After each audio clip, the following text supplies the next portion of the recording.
Assalamualaikum warahmatullahi wabarakatuh. Saudara-saudaraku yang dirahmati Allah Subhanahu wa Ta'ala, Abu Hurairah pernah menuturkan sebuah kisah. Ia mengatakan, suatu hari orang-orang mendengar suara tangisan yang cukup keras. Suara tangisan itu berasal dari arah kediaman Muawiyah bin Abi Sufyan. Setelah diselidiki, ternyata pekikan tangis itu berasal dari sang khalifah pertama dinasti Bani Umayyah tersebut. Beberapa tokoh lantas menemui Muawiyah. Setelah berhasil ditenangkan, Muawiyah pun menceritakan bahwa dirinya menangis keras karena teringat sebuah pesan yang pernah disampaikan Nabi Muhammad SAW kepada para sahabatnya. Hadis itu adalah suatu hadis yang menyatakan bahwa Rasulullah SAW bersabda, orang yang pertama kali diadili di hari kiamat nanti adalah seorang yang dianggap syahid oleh banyak orang. Kemudian dia diperlihatkan akan nikmat Allah yang diberikan kepadanya selama hidup di dunia. Ia pun mengenalinya. Ditanyakan kepadanya tentang apa saja yang pernah dilakukannya dengan nikmat-nikmat itu. Orang itu menjawab, aku berjihad di jalanmu hingga aku mati syahid. Allah berfirman, kau berdusta. Kau melakukan itu semua agar orang-orang berkata bahwa engkau adalah pemberani. Itu pula yang telah dikatakan mereka. Maka orang itu pun diseret dengan wajah tersungkur, lalu dilemparkan ke dalam api neraka. Hal yang sama Allah ajukan kepada orang yang semasa hidup di dunia kerap belajar ilmu dan mengajarkannya, serta rajin membaca Al-Quran. Orang itu menjawab bahwa amalannya dilakukan karena Allah. Namun Allah menegaskan, kau berdusta. Kau melakukan itu semua agar orang-orang berkata bahwa engkau adalah seorang yang alim dan qari. Itu pula yang telah dikatakan mereka. Maka orang itu pun diseret dan dimasukkan ke dalam neraka. Orang yang berikutnya adalah orang yang berlimpah harta kekayaan. Kemudian Allah mengajukan pertanyaan yang sama kepadanya. Dan ia pun menjawab, tak ada satu jalan pun yang engkau sukai untuk berinfak di dalamnya, kecuali aku telah berinfak karena engkau ya Allah. Allah pun menyanggah jawaban dustanya dan berfirman, kau lakukan itu semua agar orang-orang mengatakan bahwa kau adalah dermawan dan pemurah.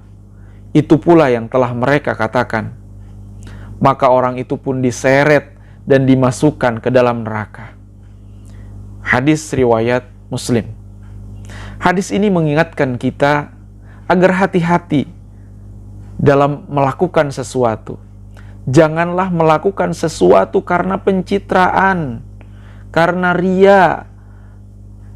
Mungkin kita mengatakan bahwa saya melakukan ini demi rakyat, padahal sesungguhnya demi keluarganya, demi kelompoknya, demi partainya. Saya melakukan ini untuk kesejahteraan, untuk kesehatan masyarakat, tapi padahal untuk perusahaannya, untuk keuntungan dirinya. Banyak hal yang dilakukan yang boleh jadi itu terlihat seperti sebuah kebaikan, akan tetapi di balik itu kita menginginkan sesuatu yang lain, yang itu berupa keuntungan buat diri pribadi, buat keluarga, buat kelompoknya.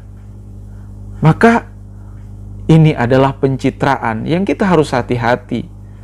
Jangan-jangan seperti yang disampaikan Rasulullah dalam hadisnya tadi, kita seperti melakukan sebuah kebaikan, padahal itu dianggap dusta, dianggap bohong oleh Allah Subhanahu wa Ta'ala. Kita merasa sudah melakukan sesuatu untuk rakyat, kita merasa melakukan sesuatu untuk orang banyak, padahal di balik itu semua ada ego pribadi kita, ada keinginan pribadi kita yang ingin kita penuhi, sehingga semuanya itu adalah menjadi sebuah pencitraan saja, bukan sesuatu yang kita lakukan sesungguhnya sepenuh hati kita, yang keluar dari hati nurani kita. Justru kita melakukan semua itu karena sebuah kepentingan. Maka hati-hati dengan pencitraan ini. Jangan sampai kita melakukan itu, maka lakukan segala sesuatu berdasarkan hati nurani kita, lakukan segala sesuatu karena sesuatu itu benar, lakukan segala sesuatu karena sesuatu itu memang kita yakini sebagai sebuah kebaikan, dan lakukan itu terus-menerus, bukan karena momen-momen tertentu saja, apalagi saat-saat kita ingin menunjukkan kepada orang lain bahwa kita pantas untuk dipilih, bahwa kita pantas untuk diacungi jempol, bahwa kita pantas dipuji. Enyahkan semua itu, lakukan semua dengan ikhlas, maka biarkan Allah memberikan hal yang terbaik untuk kita, tanpa kita minta. Kalau kita melakukannya karena Allah, karena kita melakukannya karena itu sebuah kebenaran dan kebaikan, maka segala sesuatunya akan menjadi baik dan membawa kebaikan untuk diri kita, keluarga kita, dan semua yang ada di sekitar kita, dan orang lain yang tahu kita ataupun tidak tahu kita. Demikian